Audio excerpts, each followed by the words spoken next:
স্বার্থলোভী সুবিধাবাদী যেসব রাজনৈতিক ব্যক্তিবর্গ আছেন তাদের কিন্তু চরিত্রটা হলো ক্ষমতার লোভ।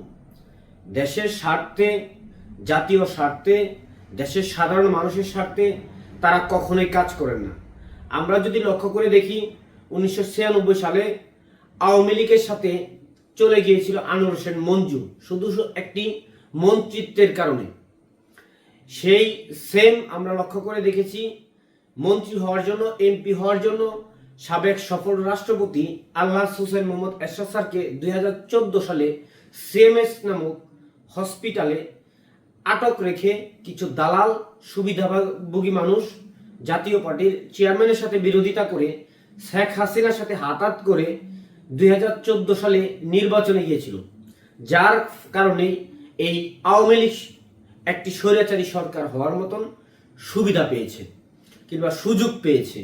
আজকে আমরা লক্ষ্য করে দেখেছি এই জাতীয় পার্টি যখন 90 সালে আলহাজ হোসেন মোহাম্মদ এরশাদ স্যার রাষ্ট্রের দায়িত্ব থেকে পদত্যাগ করেছিল, তারপর থেকে কিছু সুবিধাবাদী লোক বিভিন্ন সময় বিভিন্ন প্রেক্ষাপটে তারা চলে গিয়েছে। তারই ধারাবাহিকতায় আমরা লক্ষ্য করে দেখেছি যে সারা বাংলাদেশের থেকে যে কিছু ধরনের এই দালালগুলো রয়েছেন তারা একত্রিত হয়েছেন। এখন বর্তমান সময়ে এই আওয়ামী লীগের সরকারের যেই দালালরা ছিল জাতীয় পার্টি তাদেরকে বহিষ্কার করে এবং জাতীয় পার্টির কলঙ্ক মুক্ত করেছে। এইসব দালালগুলো আর সুযোগ পাবে না জাতীয় পার্টির নাঙ্গল প্রতীক নিয়ে কখনো মানুষের কাছে যাওয়ার জন্য।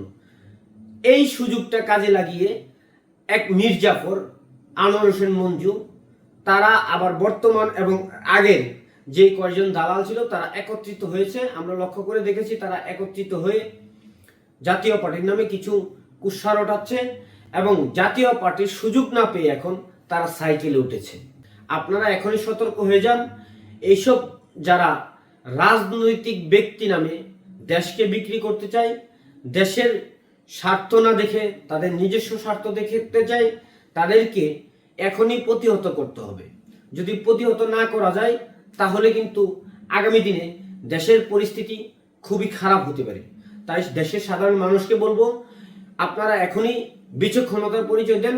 এসব দালাল, বাটপার, চিটার যারা রয়েছেন, জাতীয় মুনাফেক, এদেরকে যদি প্রতিহত না করা যায় তাহলে আগামী দিনে দেশে একটি সুস্থ ধারার রাজনীতি ফিরে আসবে না।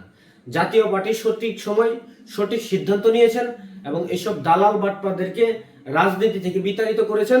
এখন দেশের সাধারণ মানুষের উদ্যোগ নেওয়া দরকার। স্বৈরাচারী শেখ হাসিনাকে যেভাবে দেশ থেকে ত্যাগ করা হয়েছে, এইসব দালাল বাটপারদেরকেও রাজনীতির অঙ্গন থেকে দূরে সরাতে হবে। তাহলে হয়তো আগামী দিনে একটি সুস্থ ধারার রাজনীতি ফিরে আসতে পারে।